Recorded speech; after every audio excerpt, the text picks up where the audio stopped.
Welcome back. Well, the situation in eSwatini, younger people saying they still want democracy in that country. The government of eSwatini and of King Mswati not showing any signs of allowing any change or any reform. I mean, yesterday you saw a report from Willie Masalela reporting from a parking lot full of burnt-out cars. It seems companies in which the king owns a stake have been particularly targeted. The acting prime minister not giving any hint of reform. Dr. Siphetfo Dlamini is a political analyst who focuses on eSwatini. Dr. Dlamini, good afternoon to you, and I really do appreciate your time on Newsfeed this Friday. Thank you.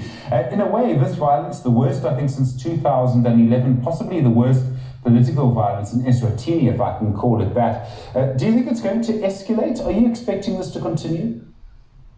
Yeah, thank you very much, Steve, and to your viewers as well. Look, the current activities, of course, in Swaziland, they give us a pictorial image on how determined Mswati are in ensuring that they basically seek to pursue a multi-party democracy, the elections of the Prime Minister, revisiting the Constitution, and of course, broadly ensuring that there's a revivification of the current political system. And with that, of course, the tensions are said to be coming down. Even though they are said to be coming down, it is my view that deep down in the minds and in the hearts of Mswati, the civilians who are advocating for both social and political change, the tensions could be too far from being over. You will understand, Stephen, that much of what is explaining the calming down of the situation has a lot to do with the deployment of the army, to which there is still a lot of reluctance and resistance to Mswati. Of course, we may find that these restrictions as well that have been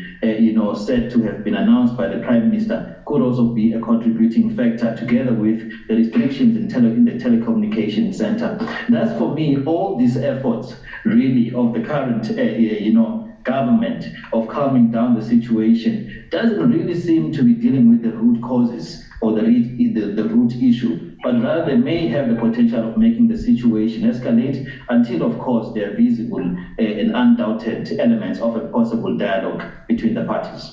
How important is the economy to all of this? We've seen, and I mean, China's a good example. If the economy grows, people don't really push for political change. In Russia, that happened for a long time. The economy slowed down. People started to push for more democracy. In eSwatini, if you look at countries with the highest youth unemployment, you look at South Africa, eSwatini is in the top 5 as well. That's got to be a factor in this. Absolutely, of course, and especially given the fact that the kind of protests that are happening. You remember that what is currently happening also has to do with a lot of looting.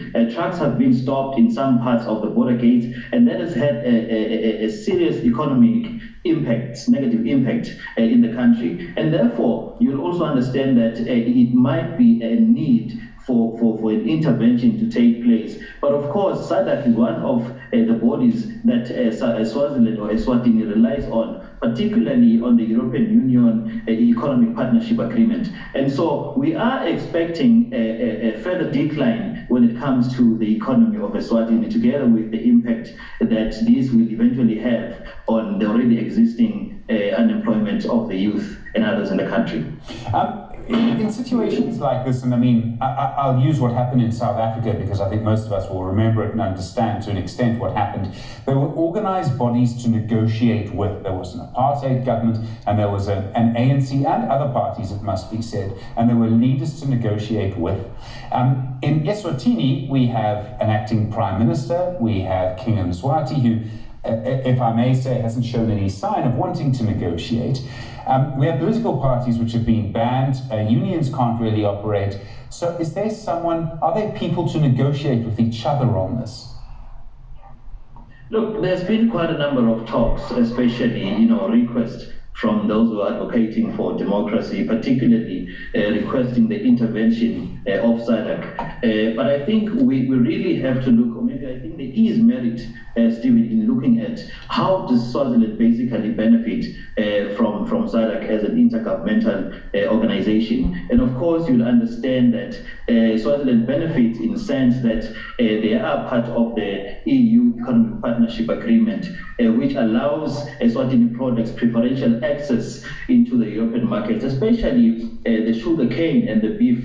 And the comprehensive, of course, Economic Partnership Agreement includes the trade in services and cooperation investment. But what is interesting, of course, with the politics of that country is that much of these investments are said to be belonging to the king, who is the monarch. Hence, a possible reluctance in inviting, this intergovernmental organization. But also with specific reference to SADC, you will also look at the kind of weaknesses that the organization has. And of course, quite a number of people have been doing comparative politics with ECOWAS, which is the Economic Community of West African States, to say that ECOWAS has found itself intervening swiftly in countries such as Liberia, Sierra Leone, Gambia as well. And if you look at SADC, with the case of intervening in northern Mozambique, it took the organization approximately 3 years to come up with decisive action towards that.